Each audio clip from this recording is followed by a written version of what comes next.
Krajem jula ove godine dobili smo obaveštenje da je projekat U susret politikama Evropske unije klimatski i ekološki paket za dobrobit građana Srbije prošao na javnom konkursu koje je organizovala Kancelarija za evropske integracije Vlade Republike Srbije.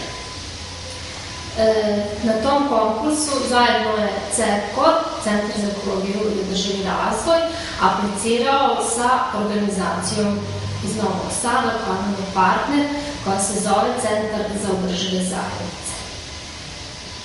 Sam projekat se bavi konkretnim efektima evropskih integracija, šta one donose građanima, običnom građaninu Srbije u oblasti zaštite životne sredine i u oblasti klimatskih promena i energetskih politika. Znači nas očekuju veoma ozbiljne promene u ovim sektorima i naš projekat će probati da približi običnom građaninu i nekim drugim ciljnim grupama kao što su novinari, kao što su nevladine ekološke organizacije, kao što su studenti, šta su sve to dobrobiti koje nas očekuju, a naravno i šta Srbija sve mora i dužna da ispuni. Znači, glavni cilj projekta je podizanje opšte svesti kod građana i kod ovih naših ciljnih grupa, kako bi podstakli u stvari javne debate. Ono što nedostaje našem društvu su razgovori, debate, inicijative, razmjena mišljenja i jednostavno saradnja, partnerski odnos među svim učesnicima. Koje su to koristi evropskih integracija u oblasti životne sredine i energetike? Znači, projekat će se baviti time. Učešće u evropskim ekološkim programima, kako to Srbija utiče, koje su inicijative koje se ostvaruju ekološke na teritoriji Srbije, šta su prednosti pridruživanja i koje su sve naše mogućnosti da već sada učestvujemo u tim programima. To ćemo sve, naravno, čuti kroz projekat i saznati i kroz medijski prilog koji je planiran. Znači, tu imamo Eurovelo, Green Belt, Natura 2000, agroekološke mere, Dunavsku strategiju, inicijativu Roadmap 2050 i slično. Znači, ono što hoćemo da podstaknemo, to su učešće novinara i ekoloških aktivista u pregovorima oko poglavlja 27. Poglavlje 27 se bavi životnom sredinom, a znamo da će trećina propisa morati da se menja u ovoj oblasti, samo propisa, a implementacija tih propisa zahvapit će sigurno više od 80% svih sektora. Zatim, znači, saradnje i partnerstvo između državnih institucija i civilnog sektora. Veoma je važno da u ovoj sprezi oblasti životne sredine i energetike postoji dijalog, partnerski odnos i komunikacija između civilnog sektora i državnih institucija i mi ćemo pokušati ovim našim projektom da to podstaknemo. Znači, projekat od aktivnosti predviđa održavanje 2 jednodnevne radionice, jedne za novinare i ekološke aktiviste, druge za studente, znači mlade akademce koje interesuje ova tema i takođe opet u kombinaciji sa ekološkim aktivistima koji će morati pisati svoj esej.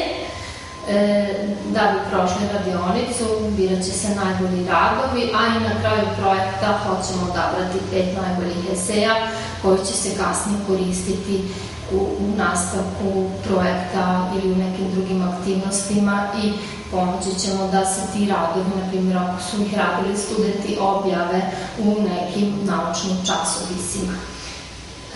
Dalje, medijski prilog od 20 minuta će obuhvatiti zanimljive informacije vezane za koristi evropskih ekoloških inicijativa i energetskih politika, znači za građane Srbije, i naročito iz ugla civilnog sektora, stepen njihovog sprovođenja u Srbiji će biti prikazan i taj prilog će biti distribuiran bez nadoknade lokalnim, regionalnim i nacionalnim medijima. Dalje, neke male štampane materijale planiramo u smislu flajera, a u smislu sveobuhvatnog vodiča učesnicima radionice i svim ostalim, pošto ćemo staviti na web stranicu naše organizacije, materijali o energetskim politikama, o politikama zaštite životne sredine, o njihovoj sprezi, to ćemo znači štampati za učesnike radionica, a bit će dostupni i online na našem sajtu i planiramo formirati Facebook grupu i razne komunikacije, pisma, zvaničnim institucijama i tako dalje. Projekat traje 4 meseca, ima budžet oko 5.000 eura i znači sredstva su obezbeđena kroz podršku UNDP Srbija, Kancelarije za evropske integracije Vlade Republike Srbije. Mogu da najavim da smo pripremili uputstva i prijave za učesnike prve radionice i to očekujemo do 30. septembra, da nam se prijave zainteresovani novinari, studenti i predstavnici ekoloških organizacija. Sve informacije o tome mogu da pronađu na našem web sajtu www.cerkor.org. Moja uloga u ovom projektu je zapravo da u koordinaciji sa novinarima, Nezavisnog društva novinara Vojvodine, izradimo taj medijski prilog koji bi trebao da bude na 20 minuta i koji bi trebao da obuhvati teme koje je Nataša govorila. To je da na jedan jednostavan i pristupačan način objasni koje su to promene od strukturnih finansiranja Evropske unije vezane za zaštitu životne sredine. Kod nas, kada se govori o Evropskoj uniji, više se govori o tome šta je to neophodno, što mi treba da menjamo, a nikad malo zapravo govorimo o tome koji su doprinosi koje nam te politike donose. Znamo da je Evropska unija velik fokus stavlja na zaštitu životne sredine, tako da će biti vrlo zanimljivo da se vidi koji su to doprinosi koje mogu da imaju poljoprivrednici, stanovnici, građani, javno preduzeće i drugi subjekti koje mogu očekivati od Evropske unije u nekom narednom periodu. Taj film koji bude izrađen će biti dat slobodno na prikazivanje u svim medijima, tako i pozivamo lokalne medije i sve druge zainteresovane da nam pristupe na vreme i da obezbede to prikazivanje tog filma po njegovom završetku. Deo filma će se baviti a to je i cilj,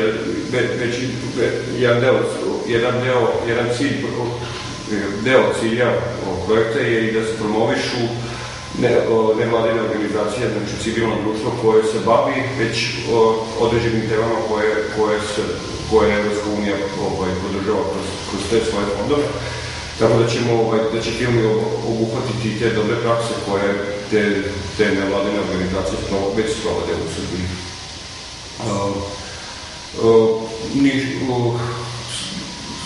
Film treba da bude gotov nakon 4 meseca, tako da već, a moguće da će biti ranije gotov, tako da već sve zainteresovane obaveštavamo ovom prilikom da već u oktobru mogu da nas obrate za tu besplatnu kopiju tog filma.